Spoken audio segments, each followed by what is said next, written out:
Welcome back to Ratna life style. ముందుగా ఈరోజు కట్టు పొంగల్ ఎలా ప్రిపేర్ చేయాలో చూద్దాం ఫ్రెండ్స్. దానికి కావాల్సిన పదార్థాలు ఏంటి చూద్దాం. ఎంతో సింపుల్గా అయిపోతుంది, టేస్టీగా కూడా ఉంటుంది. ఇది మనం తిన్నందుకు కూడా బాగుంటుంది. అమ్మవారిని నివేదన చేయనందుకు మనం తినాలనుకుంటే కొంచెం ఎక్కువ చేసుకొని తినచ్చు కూడా. దానికి కావాల్సిన పదార్థాలు ఏంటో చూద్దాం. అరకప్పు పెసరపప్పు, 1 కప్పు బియ్యం, రెండు కలుపుకొని ఒక 2 సార్లు శుభ్రంగా కడిగేసుకుని పక్కన పెట్టుకోవాలి. కుక్కర్లో కూడా పెట్టేసుకోవచ్చు. కుక్కర్లో అయితే 2 విజిల్లు వేస్తే ఉడికిపోతుంది అనమాట.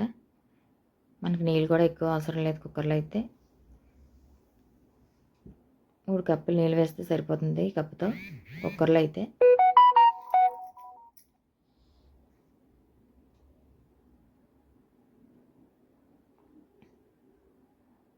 మనం డైరెక్ట్గా స్టవ్ మీద పెట్టేసి వండుతున్నాం కనుక గిన్నెలో పెట్టి 4 కప్పులు వాటర్ పోస్తున్నాను అనమాట. దీంతో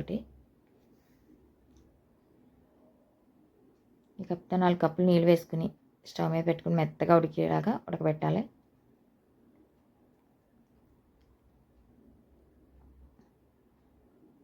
మెత్తగా ఉడకనివ్వాలన్నమాట. మెత్తగా ఉడికితేనే బాగుంటుంది టేస్ట్. ఇది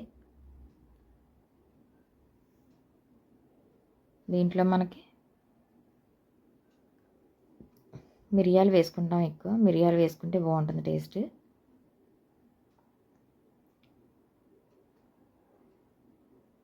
ఉడికిపోతుంది అనమాట.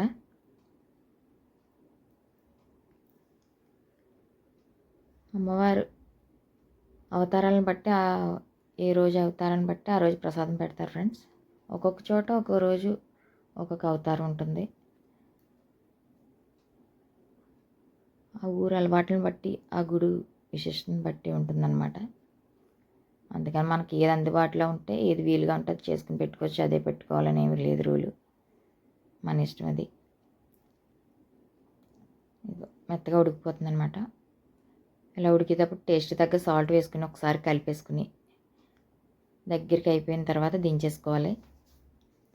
దించేసుకుని స్టవ్ మీద వేరే బాణీ పెట్టుకుని ఒక 2 స్పూన్ల నెయ్యి వేసుకుని, నెయ్యి ఎక్కువ వేసుకుంటే బాగుంటుంది. అంటే నేను తక్కువే చేస్తున్నాను కనుక తక్కువ వేసాను. క్వాలిటీని బట్టి వేసుకోవచ్చు నెయ్యి.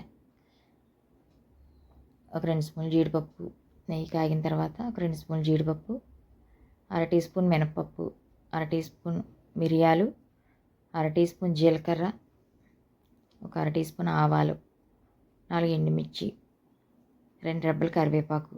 దీంట్లో లైట్గా ఒక చిటికెడు ఇంగు కూడా వేసుకుంటే బాగుంటుంది. పోపులన్నీ వేసుకుని దోరగా వేగిన తర్వాత దాంట్లో వేసుకుని కలిపేసుకోవాలన్నమాట. మనం ముందుగా వండేసి పక్కన పెట్టుకున్న కట్టు పొంగల్లో వేసుకుని కలిపేసుకుని అమ్మవారికి వేడివేడిగా నివేదన చేయడమే ఫ్రెండ్స్. ఈ ప్రసాదం అంటే అమ్మవారికి చాలా ఇష్టం.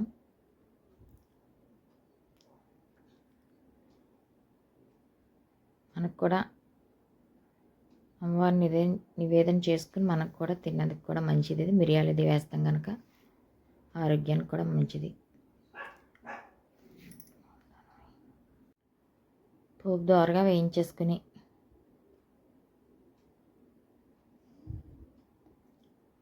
ముందుగా రెడీ చేసి పక్కన పెట్టుకున్న కట్టు పొంగల్లో వేసేసుకుని ఒకసారి కలిపేసుకుని అమ్మవారికి వేడివేడిగా నివేదన చేసుకోవడమే ఫ్రెండ్స్. ఎంతో సింపుల్గా టేస్టీగా అయిపోతుంది ఈ ప్రసాదం. మీరు కూడా ట్రై చేసి మీకు ఎలా కొద్ది మాకు కామెంట్ చేయండి. Thank you for watching. Please subscribe my channel. మన ఛానల్ ఇంకెవరైనా సబ్స్క్రైబ్ చేసుకోకపోతే చేసుకుని మీ friends and family members share చేయండి ఫ్రెండ్స్. సపోర్ట్ చేయండి ఫ్రెండ్స్.